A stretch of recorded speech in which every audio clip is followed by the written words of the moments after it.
పొద్దున్నే నేనొక కాల్ మాట్లాడాను సార్. నిజంగా చెప్తున్నాను, ఆ కస్టమర్ బాధ వింటుంటే కడుపు తరుక్కుపోయింది. హ్మ్. ఏమైంది? మళ్ళీ ఆ లోకల్ వెండర్ ఇష్యూనేనా? అదే సార్, 2 ఏళ్ల క్రితం ఎక్కడో వాళ్ళ ఊర్లో ఉన్న ఒక లోకల్ ఎలక్ట్రికల్ షాప్ దగ్గర సోలార్ వేయించుకున్నారు. ఇప్పుడు ఇన్వర్టర్లో ఏదో ప్రాబ్లమొచ్చి పవర్ జనరేషన్ ఆగిపోయింది. రైట్. తీరా ఆ కస్టమర్ వెళ్లి చూస్తే, ఆ షాప్ వాడు ఆ సోలార్ బిజినెస్ మూసేసి అదే ప్లేస్లో ఒక ఫ్యాన్సీ స్టోర్ పెట్టుకున్నాడట. ఇప్పుడు ఆ కస్టమర్కి వారంటీ క్లెయిమ్ చేయడానికి ఎవ్వరూ లేరు. అవును. ఇవి మనం ఫీల్డ్‌లో రెగ్యులర్‌గా చూస్తున్నదే కదా! పోనీ అప్పట్లో ఆ సబ్సిడీ అకౌంట్లో పడిందా అంటే అదీ లేదు.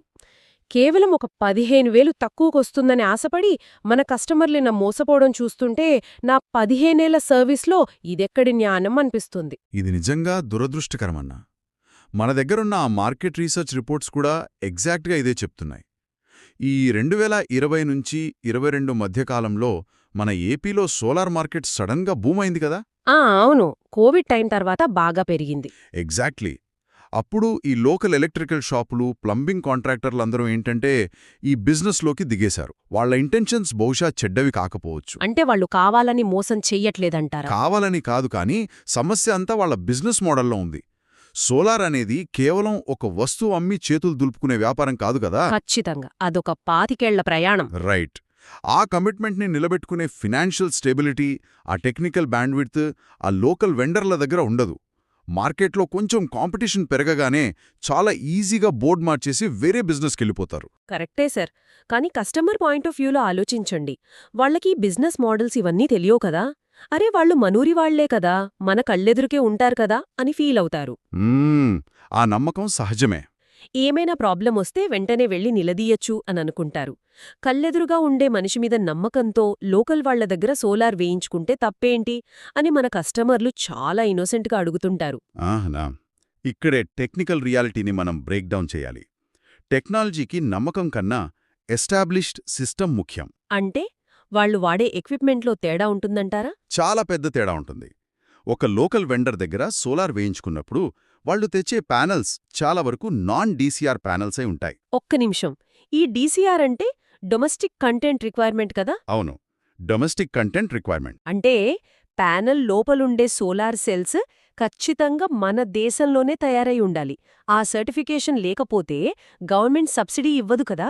ఈ చిన్న లాజిక్ లోకల్ షాప్ వాళ్ళు చెప్పరు అంటారు. చెప్పరు, ఎందుకంటే వాళ్లకి వేరే ఆప్షన్ లేదు.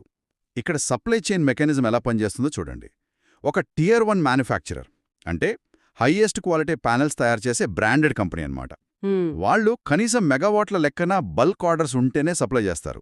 ఒక లోకల్ షాప్ వాడికి నెలకు మహా అయితే 2-3 ఇన్స్టాలేషన్స్ ఉంటాయి. వాళ్ళ బల్క్ కొనలేరు. ఓహో, అంటే వాళ్ళకి డైరెక్ట్గా కంపెనీ నుంచి సరుకు రాదనమాట. రాదు. కాబట్టి వాళ్ళెక్కడో సెకండ్ హ్యాండ్లోనో గ్రే మార్కెట్లోనో దొరికే బీ గ్రేడ్ ప్యానెల్స్ తీసుకొస్తారు. అవునవును, ఆ ట్రాన్స్పోర్ట్లోనే సగం డ్యామేజ్ అయిపోతాయి కదా. ఎగ్జాక్ట్లీ.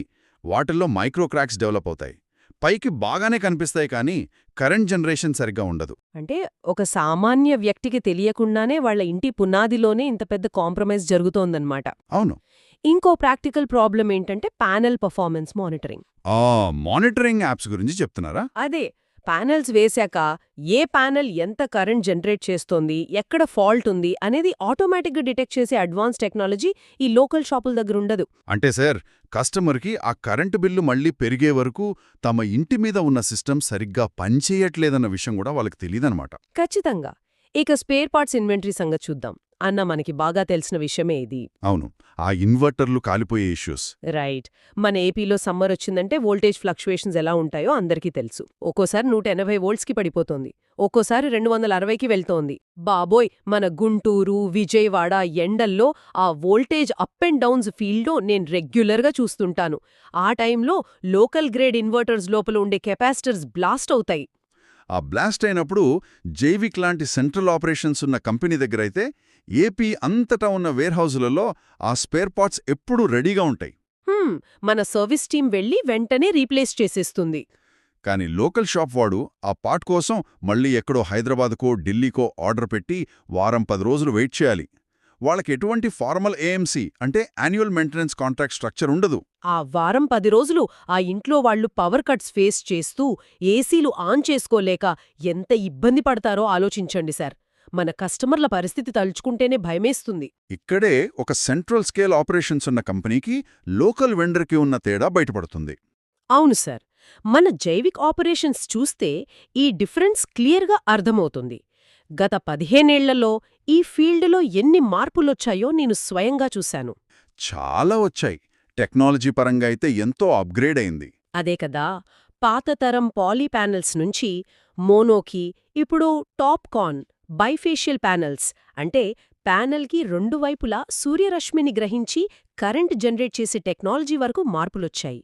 అవును, బైఫేషియల్ ఇప్పుడు చాలా స్టాండర్డ్ అయిపోయింది. ఇన్ని మార్పుల్ని తట్టుకుని ఒక బ్రాండ్ ఈ రోజుకి నిలబడి సర్వీస్ ఇస్తుందంటే ఆ ఆపరేషన్స్ వెనక ఉన్న సిస్టమ్ అలాంటిది. నిజమే అన్నా. Tier-1 మ్యానుఫ్యాక్చరర్స్తో ఉన్న strong supply chain, certified installation teams, ఇవన్నీ ఆ సెంట్రల్ స్కేల్ వల్లే సాధ్యం. అన్నిటికంటే ముఖ్యంగా ఇంకో విషయం ఉంది. ఏంటది సార్? ఆస్పత్రులు, పెద్ద పెద్ద ఫ్యాక్టరీలలో 100 కిలోవాట్ కమర్షియల్ ప్రాజెక్టులు డిజైన్ చేసి ఎగ్జిక్యూట్ చేసిన అనుభవం ఆ ఇంజనీర్లకుంటుంది. ఇక్కడే నాకొక డౌట్ వస్తుంది సార్. మన కస్టమర్ల తరపున నేనడుగుతున్నాను. అడగండి.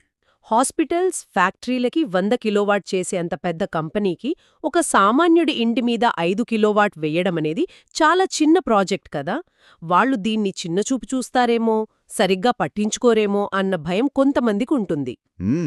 పెద్ద ప్రాజెక్ట్స్ చేసేవాళ్లు చిన్న ఇళ్ల మీద ఎందుకు శ్రద్ధ పెడతారు? ఇది చాలా వ్యాలిడ్ క్వశ్చన్. కానీ టెక్నికల్గా చూస్తే జరిగేది దానికి పూర్తిగా వ్యతిరేకం. అంటే ఒక హాస్పిటల్కి 100 కిలోవాట్ సిస్టమ్ వెయ్యాలంటే అందులో ఉండే గ్రిడ్ సింక్రొనైజేషన్, అంటే గవర్నమెంట్ కరెంటుకి, సోలార్ పవర్కి మధ్య జరిగే బ్యాలెన్సింగ్ ఎంత కాంప్లెక్స్గా ఉంటుందో ఆలోచించండి. చాలా కాంప్లెక్స్. ఒక సెకండ్ పవర్ ఫ్లక్చువేట్ అయినా అక్కడ ఆపరేషన్ థియేటర్లో పేషెంట్ ప్రాణాలకే రిస్క్ ఉంటుంది. అవును, అక్కడ ఏమాత్రం తేడా వచ్చినా చాలా ప్రమాదం. కాబట్టి అక్కడ సేఫ్టీ ప్రోటోకాల్స్, లోడ్ క్యాలిక్యులేషన్స్ చాలా పక్కాగా ఉంటాయి. అలాంటి కఠినమైన ప్రమాణాలతో పనిచేసే ఇంజనీరింగ్ టీం ఒక ఇంటి మీద 5 కిలోవాట్ రెసిడెన్షియల్ సిస్టమ్ వెయ్యాల్సి వచ్చినప్పుడు వాళ్లకది టెక్నికల్గా చాలా చాలా సులభం. ఓహో, అంటే వాళ్ళకి ఆ హై స్టాండర్డ్స్ అలవాటైపోయి ఉంటాయి కాబట్టి చిన్న ప్రాజెక్ట్ని కూడా ఆటోమేటిక్గా అదే క్వాలిటీతో చేస్తారన్నమాట. ఎగ్జాక్ట్లీ. ఆ కేబుల్ రౌటింగ్ కానివ్వండి, ఆ సేఫ్టీ బ్రేకర్స్ కానివ్వండి, వాళ్ళు పర్ఫెక్ట్గా, ఆల్మోస్ట్ ఓవర్ ఇంజనీర్డ్ పద్ధతిలో చేస్తారు. సేఫ్టీ విషయంలో ఎలాంటి కాంప్రమైజ్ ఉండదు. రైట్. ఒక లోకల్ షాప్ వాడి దగ్గర ఆ లెవెల్ ఆఫ్ టెక్నికల్ కాంపిటెన్స్ ఎప్పటికీ మ్యాచ్ కాలేదు. Right sir. ఆ ప్రొఫెషనలిజం ఇన్స్టలేషన్లోనే కాదు, సబ్సిడీ ప్రాసెసింగ్లో కూడా ఎలా ఉంటుందో నేను ఫీల్డ్లో రోజు చూస్తున్నాను. సబ్సిడీ అనగానే చాలామందికుండే అపోహలు మీకు తెలుసుగా. అవును సార్. గవర్నమెంట్ పీఎం సూర్యాఘర్ లాంటి మంచి స్కీమ్స్ తెచ్చింది. సామాన్యులేమనుకుంటారంటే సబ్సిడీనే కదా, ఆన్లైన్లో ఆధార్ కరెంట్ బిల్ అప్లోడ్ చేస్తే డైరెక్ట్గా అకౌంట్లో పడిపోతుంది అని. కానీ రియాలిటీ వేరు. ఆ పోర్టల్లో నావిగేట్ చేయడం, డాక్యుమెంట్స్ కరెక్ట్ ఫార్మాట్లో పెట్టడం ఎంత కష్టమో వాళ్లకి ప్రాసెస్ మొదలుపెట్టాకే తెలుస్తుంది. ఇక్కడే అసలైన నిజం దాగి ఉందన్నా. సెంట్రల్ సబ్సిడీ రావాలంటే కస్టమర్ అప్లై చేస్తే సరిపోదు. ఇన్స్టాల్ చేసే వెండర్ ఖచ్చితంగా ఎంఎన్ఆర్ఈ ఎంపానల్డ్ అయి ఉండాలి. అంటే ministry of new and renewable energy గుర్తింపు పొందిన వెండర్ అయి ఉండాలి. రైట్? ఖచ్చితంగా. గవర్నమెంట్ ఆఫ్ ఇండియా గుర్తింపు పొందిన రిజిస్టర్డ్ వెండర్ అయితేనే కుదురుతుంది. దీన్ని కొంచెం వివరంగా చెప్పండి సార్. ఈ ఎంఎన్ఆర్ఈ ఎంపానల్మెంట్ అనేది జస్ట్ ఒక రిజిస్ట్రేషన్ ఫామ్ నింపితే వచ్చేది కాదు కదా? అస్సలు కాదు. ఒక చిన్న ఉదాహరణ చెప్తాను. మనం హెల్మెట్ కొనేటప్పుడు రోడ్డు మీద ఎవరైనా ప్లాస్టిక్ టోపీ అమ్మొచ్చు. అవును. కానీ దానికి ఐఎస్ఐ మార్కు ఉంటేనే అది యాక్సిడెంట్ అయినప్పుడు మనల్ని కాపాడుతుందని నమ్ముతాం. ఎందుకంటే ఐఎస్ఐ మార్కు ఊరికే రాదు, ఎన్నో క్రాష్ టెస్టులు చేస్తేగాని ఇవ్వరు. Super example sir. MNRE empanelment కూడా అంతే. మినిస్ట్రీ వాళ్ళు ఒక కంపెనీకి గుర్తింపు ఇవ్వాలంటే ఆ కంపెనీకి ఒక స్ట్రాంగ్ ట్రాక్ రికార్డ్ ఉండాలి, ఫినాన్షియల్ ఆడిట్స్ జరగాలి, వాళ్ళ ఇంజనీర్లకి టెక్నికల్ సర్టిఫికేషన్స్ ఉండాలి. అర్థమైంది. అంటే ఈ లోకల్ షాపులకి ఆ ట్రాక్ రికార్డ్, ఆ ఆడిట్స్ ఉండవు కాబట్టి వాళ్ళకి గుర్తింపు రాదు. కరెక్ట్. గుర్తింపు లేనప్పుడు వాళ్ళు సబ్సిడీ ఇప్పించలేరు. సిస్టమ్ పెట్టేసి వాళ్ల లాభం వాళ్ళు తీసుకుని సబ్సిడీ మీరే ఆన్లైన్లో చూసుకోండి అని చేతులెత్తేస్తారు. ఆ తర్వాత అసలు కథ మొదలవుతుంది మన కస్టమర్లకి. అవును. డిస్కాం వాళ్ల దగ్గర నెట్ మీటర్ అప్రూవల్ తెచ్చుకోవాలి. నెట్ మీటర్ అంటే ఏంటి అనేది కూడా చాలామందికి తెలియదు సార్. నెట్ మీటర్ అంటే మనం వాడగా మిగిలిన కరెంట్ని మళ్ళీ గవర్నమెంట్ గ్రిడ్కి పంపించే మీటర్. దీన్ని టెస్ట్ చేయడానికి ఎంఆర్ఐ టెస్టింగ్ అని ఒకటుంటుంది. MRI testing. అది పాస్ అయితేనే డిస్కాం వాళ్ళు అప్రూవల్ ఇస్తారు. ఇదంతా ఒక సామాన్యుడు ఆఫీసుల చుట్టూ లైన్మెన్ల చుట్టూ తిరిగి చేసుకోలేక విసిగిపోతాడు. అదే కదా అసలు ప్రాబ్లం. డాక్యుమెంట్స్ ఏ ఫార్మాట్లో పెట్టాలో తెలియక సగం మంది ఆ సబ్సిడీ ఆశ వదిలేసుకుంటారు. హ్మ్, అదే జైవిక్ లాంటి ఎంఎన్ఆర్ఈ ఎంపానల్డ్ కంపెనీ తీసుకుంటే అసలు ఏ కస్టమరు వాళ్ల సిస్టంలోకి లాగిన్ అవ్వాల్సిన అవసరం కూడా ఉండదు కదా. అస్సలుండదు. అన్న, ఒక్క సెకండ్ ఇది చెప్పాలి. జైవిక్ ఆపరేషన్స్ గమనిస్తే వాళ్ల దగ్గర సబ్సిడీ ప్రాసెసింగ్ కోసమే ఒక డెడికేటెడ్ టీం ఉంటుంది. మ్మ్. డిస్కామ్ అధికారులతో కోఆర్డినేషన్, వాళ్ళని సైట్కి పిలిపించి ఇన్స్పెక్షన్ చేయించడం, ఆ నెట్మెటర్ అప్రూవల్స్ తీసుకురావడం, పేపర్ వర్క్ మొత్తం కరెక్ట్ ఫార్మాట్లో సబ్మిట్ చేయడం, ఇవన్నీ వాళ్లే చూసుకుంటారు. గ్రేట్. ప్రతి ఒక్క అడుగు వాళ్లే చూసుకుంటారు. సబ్సిడీ అమౌంట్ డైరెక్ట్గా కస్టమర్ బ్యాంక్ అకౌంట్లో క్రెడిట్ అయ్యేంత వరకు వాళ్లే ఫాలోఅప్ చేస్తారు. వినడానికి ఎంత ప్రశాంతంగా ఉందో చూడండి. అంటే కస్టమర్ ఏ ఆఫీసు చుట్టూ చెప్పులరిగేలా తిరగాల్సిన పని లేదు. అస్సల్లేదు. వాళ్ల రెగ్యులర్ డ్యూటీస్ వాళ్లు చూసుకుంటూ ఉంటే బ్యాకెండ్లో పని జరిగిపోయి డైరెక్ట్గా డబ్బులు అకౌంట్లో పడిపోతాయి. ఈ పీస్ ఆఫ్ మైండ్ కోసమే కదా ఎవరైనా ఒక మంచి కంపెనీని వెతుక్కునేది. పీస్ ఆఫ్ మైండ్ అనేది కేవలం సబ్సిడీ వచ్చే వరకే కాదన్నా. ఇంకెప్పటివరకు సార్? ఈరోజు ఇంటి మీద వేసుకున్న సోలార్ సిస్టమ్ 2050 వరకు పనిచేయాలి. This is a 25-year question. ఒకసారి ఆ టైమ్ లైన్ విజువలైజ్ చేసుకోండి. 25 ఏళ్లంటే ఇప్పుడు పుట్టిన పిల్లాడికి పెళ్లయ్యేంత టైం. ఆ జర్నీలో ఎన్నో సవాళ్లొస్తాయి కదా. ఖచ్చితంగా వస్తాయి. నేను ప్రాక్టికల్గా అడుగుతున్నాను వినండి సార్. ఒక వ్యక్తి ఈరోజు సోలార్ వేశాడు. 11వ ఏట ఆ ఇన్వర్టర్ లైఫ్ అయిపోయి దాన్ని మార్చాల్సొస్తే ఎవరినడగాలి? ఏదా 15వ ఏట ప్యానెల్ పర్ఫార్మెన్స్ ఏమైనా తగ్గిందేమో అని చెక్ చేయాలంటే ఎవరొచ్చి ఆ డీగ్రేడేషన్ చెక్ చేస్తారు? ఆ డీగ్రేడేషన్ చెక్ అనేది చాలా టెక్నికల్ ప్రాసెస్. ప్యానెల్ మీద మైక్రో క్రాక్స్ ఉన్నాయా, వైరింగ్లో వోల్టేజ్ డ్రాప్ అవుతోందా అనేది స్పెషలైజ్డ్ ఎక్విప్మెంట్తో మాత్రమే చూడగలం. మరి 18వ ఏట ప్యానెల్ మీద వారంటీ క్లెయిమ్ చేయాల్సి వస్తే అసలు ఆ లోకల్ వెండర్ ఈ భూమి మీద ఆ బిజినెస్లో ఉంటాడా అన్నదే నా పెద్ద ప్రశ్న. ఒక లోకల్ షాప్ వాళ్ళు ఈ ప్రశ్నలకి ఎప్పటికీ ధీమాగా సమాధానం చెప్పలేరు. వాళ్లకంత విజన్ ఉండదు. కానీ సెంట్రల్ సిస్టమ్ ఉన్న కంపెనీల దగ్గర సమాధానం చాలా క్లియర్గా ఉంటుంది. జైవిక్ విషయానికొస్తే వాళ్ళ డెడికేటెడ్ ఏఎంసీ ప్రోగ్రామ్, ఎప్పుడూ మెయింటైన్ చేసే స్పేర్ పార్ట్ సప్లై చైన్, ఇవన్నీ ఆ 25 ఏళ్ల ప్రయాణం కోసమే డిజైన్ చేయబడ్డాయి. అన్నిటికంటే పెద్ద సాక్ష్యం ఏంటంటే, మన రికార్డ్స్ చూస్తే 2010లో అంటే 14 ఏళ్ల క్రితం సోలార్ సిస్టమ్ వేయించుకున్న వాళ్లకి నేటికీ సక్సెస్ఫుల్గా సర్వీస్ అందుతోంది. అవును. The track record is the evidence. System install చేసిన మొదటి రోజు నుంచే ఆ సైట్ డేటా ట్రాక్ అవుతూ ఉంటుంది. నిజంగా సార్, ఆ 2010 నాటి సైట్స్కి నేను స్వయంగా వెళ్లాను. వాళ్ళు ఇప్పటికీ ఎంతో హ్యాపీగా ఉన్నారు. ఇదంతా విన్నాక నాకొకటి అర్థమవుతోంది. ఏంటది? అసలు కొటేషన్స్ని ఎలా పోల్చుకోవాలి అనే దగ్గరే చాలామంది కస్టమర్లు పొరపాటు పడుతున్నారు సార్. ఎగ్జాక్ట్లీ. వాళ్ళు కేవలం ఆ కొటేషన్ పేపర్ మొదటి పేజీలో ఉన్న ఫైనల్ అమౌంట్ చూసి అరే ఈ లోకల్ వాడు 10,000 తక్కువకిస్తున్నాడు గదా అని టెంప్ట్ అయిపోతున్నారు. ఖచ్చితంగా. ప్రైస్ కంపారిజన్ చెయ్యాలి, కానీ దాన్ని కరెక్ట్గా చెయ్యాలి. ఎలా చెయ్యాలంటారు? ఎప్పుడూ కూడా ముందు కనిపించే రేటుని బట్టి నిర్ణయం తీసుకోకూడదు.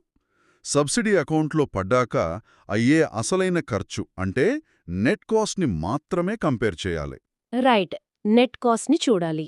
దాంతోపాటు ఇన్వర్టర్ మరియు ప్యానెల్ వారంటీ నిబంధనలేంటి, ఏఎంసీ కండిషన్స్ ఏంటి, ఆ కంపెనీ ట్రాక్ రికార్డేంటి, ఇవన్నీ పక్కపక్కన పెట్టి చూడాలి.